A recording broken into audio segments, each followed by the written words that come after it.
Hi, I'm Michelle Kempema, and I'm director of the Colorado Model Railroad Museum located in Greeley, Colorado. This museum was really built by one man's vision and dream, and his name is Dave Trussell. And Dave actually had been dreaming about building the ultimate model railroad pretty much his whole life. And what we have here at the Oregon, California, and Eastern layout is really plan number 7 of 12, and it became his favorite, and so he ended up building it here in Greeley.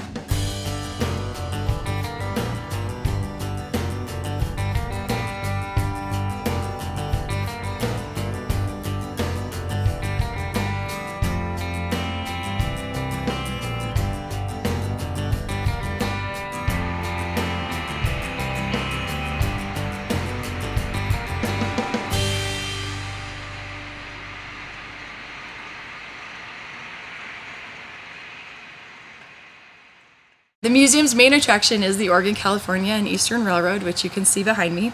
It's 5,500 square feet. There's 28,000 100% handmade trees on here. The rock molds were all made by Dave, who then poured his own molds to make his own mountains, colored them with 7 colors, and so it's all really a beautiful work of art when you look at the scenery on this layout. When you look at the actual operations, we can operate it with the dispatcher for full prototypical operations. We can also have our computer program, which we call our docent program, run 9 trains, 5 one way and 4 the other for us at any time, and they look very realistic, and it's a really cool, unique program. We also have play modes, so when our volunteers come in and just want to play, they can flip their own switches. So this layout can be run in many different ways for many different purposes. There's a little over 20 scale miles on the shortest route to get back to where you started in staging, and there's 80 scale miles of track on this layout, but everything is connected. There's no disconnected parts, so you can get to everything by rail. That's a little bit unique too in a layout of this size. Not only do we have this world-class prototypical operated layout, but this is a fully populated museum with amazing artifacts. We have location signs, we have lanterns, we have switch keys, we even have a Lionel-made binnacle from the World War II era that came off of a ship from the US Navy. It's a really cool artifact. We also have a very large artifact that's a Colorado Southern wooden caboose built in 1919. And that you get to go inside and explore. There's all sorts of other things in this building, really unique artifacts that are fun to kind of find our hidden treasures. So this layout is actually a logging layout. The Oregon, California, and Eastern Railroad was a logging railroad. It really did exist. We have the place where we log, and then we bring it down to the sawmills, and then we have a train that takes the lumber from the sawmills to Weyerhaeuser, where it might be worked on and then redistributed, and then we have a place in Coos Bay where we actually export that product. So we show an industry from start to finish and how railroads are involved in every step of that process. What makes this railroad come alive is the volunteers that come here to make it alive. We're not actually a club like a lot of model railroad clubs are structured. We are a museum, and so our volunteers come from many clubs. They come from all across the country, and so anyone can come and sign up to be a volunteer and go through our training process. Hello, my name is Bob Pilk, and I'm a volunteer here at the Colorado Model Railroad Museum. I've been here a while, since before the museum opened in 2009. In addition to running trains, I'm one of the dispatchers here, and I'd like to show you around the layout. Okay, what we're looking at now is the staging area for the Colorado Model Railroad Museum. You'll see we have a variety of trains pointed in one direction, and then at the far end down there we have a series of trains that are pointed in the other direction. So we actually run trains in a full loop around the layout, and we're able to bring them right back to the starting point again. You'll also notice that we have a variety of railroads here. Even though the Oregon, California, and Eastern Railroad was a logging railroad, you'll see other trains here, such as manifests, carrying a variety of products, a chlorine train that actually goes to Tacoma, and passenger trains, ore trains. So we have a variety, and in a modeler's license, we actually connect Lakeview to Klamath Falls, for which the original Oregon, California, and Eastern Railroad did not do. It was primarily a logging railroad and only covered a portion of that route. On the board on this wall, we have a variety of trains that are listed that we operated on the railroad. And keeping all these trains running all the time requires a lot of locomotives. Some of them break down, they need routine maintenance, and often we have to change the consist. And so what you'll see is a series of locomotive numbers that we assign to the various trains, identify which ones have sound, and this way we keep track of which locomotives are assigned to which trains. Keeping a model railroad of this size requires a lot of maintenance, and part of that maintenance is cleaning track. DCC is very sensitive to that, and it's important that we clean track every day. What you see here are a variety of products that are available commercially that we use on this layout, and every time we go and set up an operating session, we'll have to clean the track beforehand. Well, here we are in the town of Lakeview, Oregon. And the reason we have this on the layout is this is where our founder, David Trussell, spent time in his early years. Lots of activity and lots of detail are of interest to visitors to the museum, and with our I Spy game that allow people to go look for all these small details, there's lots of bitty little details here that kids as well as adults find interesting. In the scene here on Main Street of Lakeview, you'll find the office where David Trussell started his newspaper career, the Lake County Examiner. What you see here on Main Street is a big boy on static display. In the background, you'll see lumber yards. Lumber industry was a mainstay of the economic activity of Lakeview. At one time, there were 4 active lumber operations, and still today you'll find an active lumber industry there. Okay, we're still in Lakeview here, and we have in front of us the Fremont Sawmill, but you also see that we have a Y here, which allows us to turn trains. This peninsula in Lakeview is the eastern terminus of the Oregon-California Eastern Railroad. This is where it connected with a former narrow gauge line, which was subsequently purchased by the Southern Pacific. That was the Nevada, California, and Oregon Railroad. What you'll see here at the eastern terminus is an engine shop facility. It's also the location where we store a mixed train and various other industries here.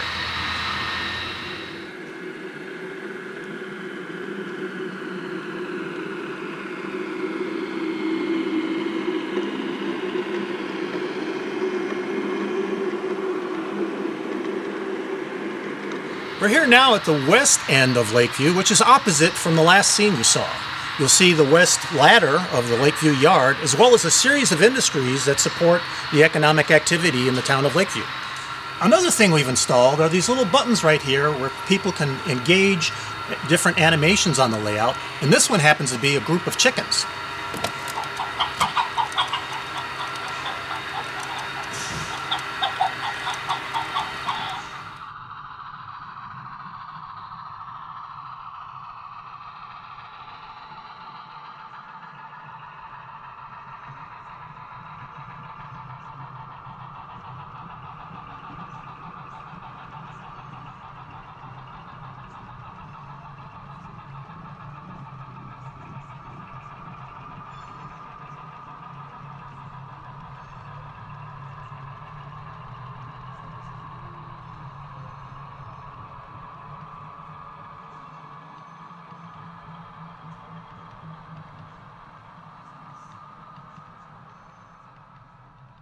West of Lakeview, what rises above the floor here over 1,000 scale feet is Gerhardt Mountain.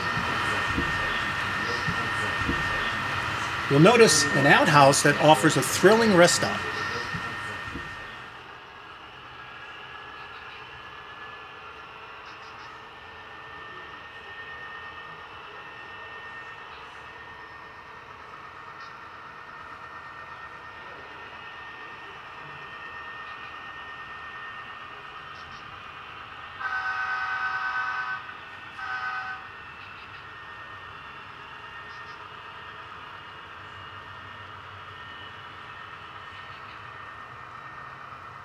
We're here at the town of Sycan Junction, which is where the branch line, the Sycan branch, peels off from the main line. At Sycan Junction, there's a turntable for which the last operating steam locomotive, Weyerhaeuser Timber No. 4, still operates.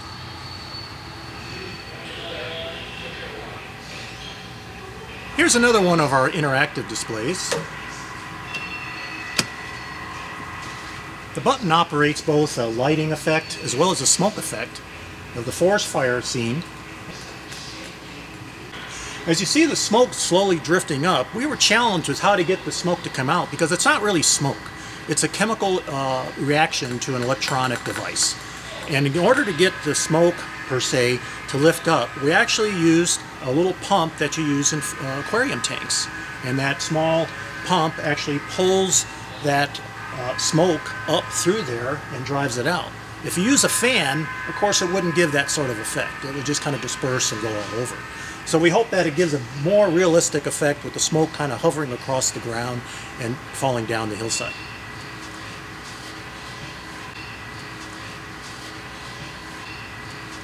One of the industries here on the Cycan branch is the Lucky Last Mine. It's a gold mine.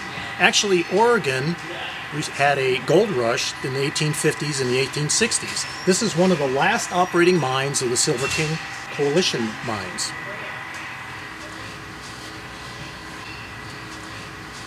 Here we are at the site of 500 Transfer. It's a logging camp on the Cycan branch line. As you see behind me, the logs are gathered, eventually taken back down to Cycan Junction, where there's another train that comes out of Lakeview and returns the logs or takes the logs down to the lumber mills. What you also see is a logging camp that's been scratch built, and the cars are basically spine cars for which the housing units have been built upon the cars. And it's in a temporary sense that when the area has been timbered, cut, they can then move on to another area and set up another camp.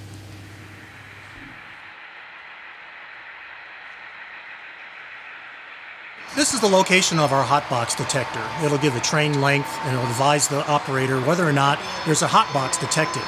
You could set the actual frequency with which those errors occur, and it's reported back to the dispatch panel.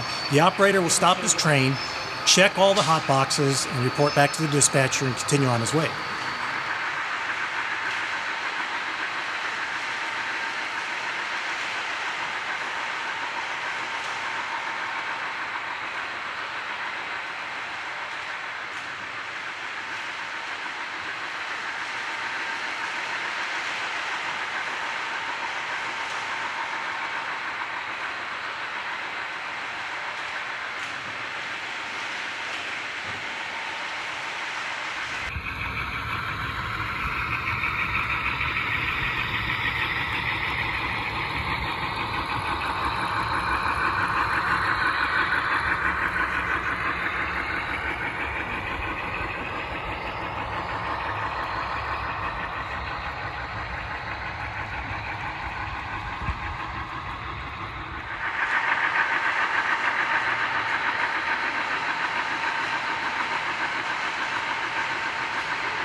O, C, and E railway detector. Milepost 94.9. No defects.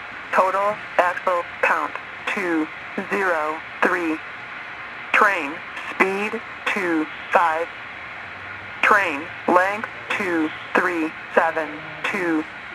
End of transmission.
We're up here at Weyerhaeuser Loadout number 1. It's up near the top of the layout near Quartz Mountain.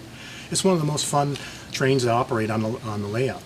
An empty flat car train comes up from the mills down in Klamath Falls. They come up here and they swap out the loaded freight cars.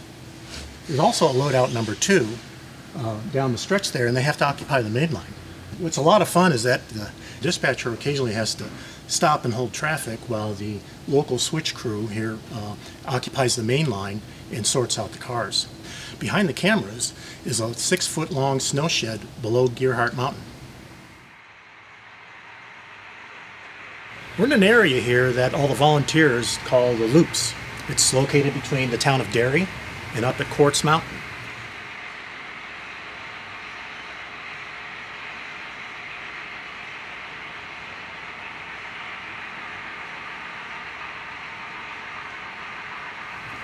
The feature of this scene is this long trestle. It's over 9 feet long, which puts us near 1,000 feet long, and it's over 2 feet high. In the background, it extends over 10 feet, and then there's lift-out sections for which, if you need access to it, you could pull them out, both above the area here and down in that area.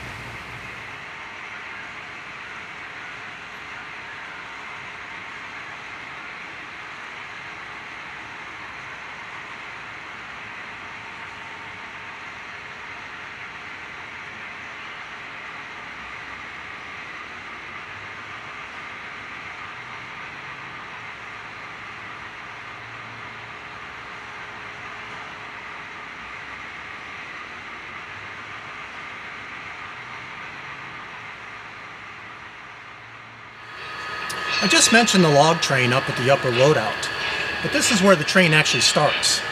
The empties are taken from here up to the loadout, picks up the logs, and they're brought back down here where they're offloaded, they're placed on trucks, and then the trucks carry the logs over to the mill where it's cut up into lumber. And then it's moved over into sheds for which the lumber is dried. You'll also notice in the backdrop we have mirrors to create the illusion that the scene goes much deeper than it really is. We're still here in Klamath Falls, and we're at a site where there's a piggyback loading facility. And you'll notice in the back we have the mirrors again, and it took a little bit of work to make this scene look deep. If you notice, the trucks have lettering on them that look and appear to be correct, as well as a boxcar required reverse lettering to make the scene pull off.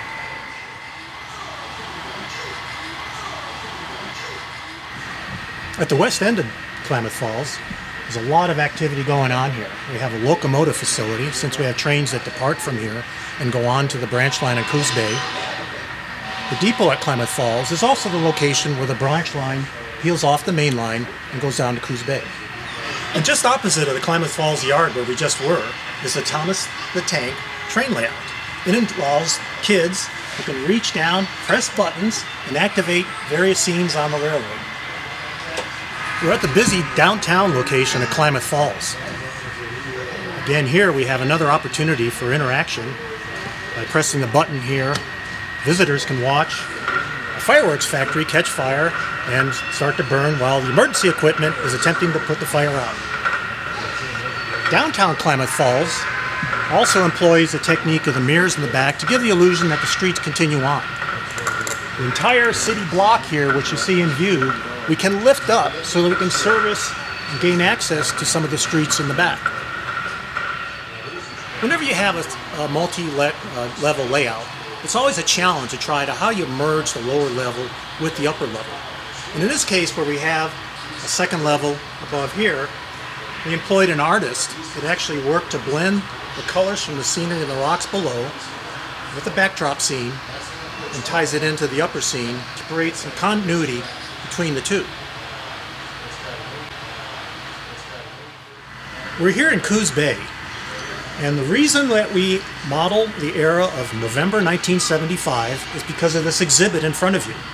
It's a model of the ore ship, the Edmund Fitzgerald, which sunk in November of 1975. We have a brief description of what the ship hauled, and our ore trains come up and offload to the ship.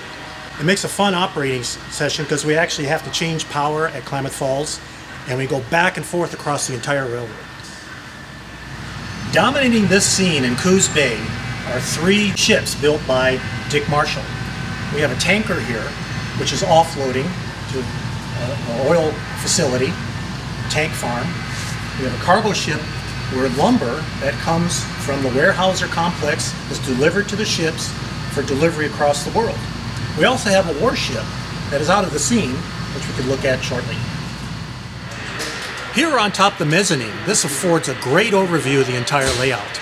Also in the background, you can see our Colorado Southern prototype caboose.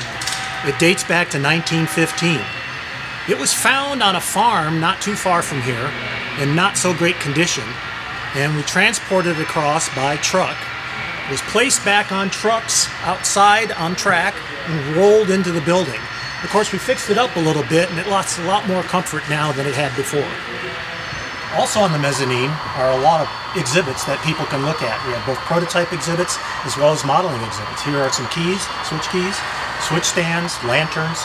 Behind the camera is an opportunity for us to show the public how the scenery is made. There's a series of dioramas that show the process. Here we are looking at the brains of the layout. This computer right here allows us to operate in 3 different modes of operation. One is CTC mode, which we'll look at later. Docent mode, which is where we have the computer run the trains for us, and play mode, which allows operators just to operate the switches by themselves and communicate amongst themselves. In other words, we don't have to have a lot of people involved to operate things. Above me is a diagram that the programmer used to divide the layout into all these segments so that trains can meet at various sidings. We can actually operate 9 trains, 5 one direction and 4 the other. And the computer basically sets up at what location the train will take a siding or a main track. We have 2 scenes on the layout which provide smoke effects at the forest fire and the fireworks factory. People often ask, how's that done? And it's done by using an Arduino Uno as well as a smoke effect device and this special liquid which provides the smoke. It's often used in model ships to provide the same effects, and we found that it was a good way to replicate that here. Okay, here we are at our dispatcher panel. Luke is operating today. We're in CTC mode, and he has the responsibility of operating over 170 signals on the layout. The computer helps us route the trains and gets everybody to their destination. If you're familiar with CTC panels, this is actually a replica. I'm been told that it's a replica of a Santa Fe board, and so we've built it and we've modified it a little bit to meet our operational requirements. The operator basically report in their train lengths, and then the dispatcher's responsibility is to route trains efficiently across the railroad. Thank you for watching this layout tour. I hope you really enjoyed it. To visit the museum, we have different hours in the summer and the winter, so check our website for that to find out what the hours are. And our website is cmrm.org for Colorado Model Railroad Museum.org because we're a nonprofit. There's a tab on our website called Join Us. Click it and become a part of our crew.